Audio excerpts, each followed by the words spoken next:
this is to be an enduring reality, we must ask the difficult legal and ethical questions and perhaps begin to consider our responses now, ladies and gentlemen. There are sufficiency, normalification, and justice.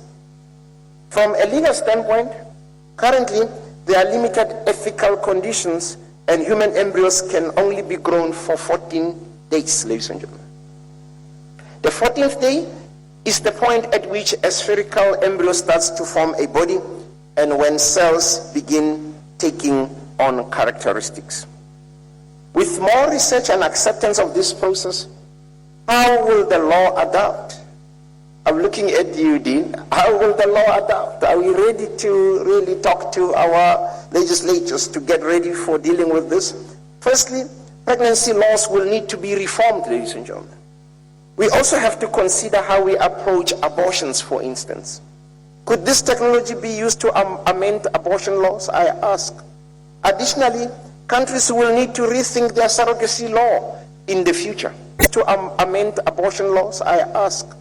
Additionally, countries will need to rethink their surrogacy law in the future. This is a step in the right direction, I argue, ladies and gentlemen. However, our legislation also needs to respond accordingly. How do we tap into the benefits of gene editing without risking human rights? In the South African context, for instance, Powder et al. Argue that we approach germline editing based on principles derived from the Constitution. Currently, genetic editing is expected to comply with same laws and ethical requirements as all scientific research relating to human reproduction. However, the authors argue that principles such as regulation of the process, ensuring well-established standard of safety and efficacy.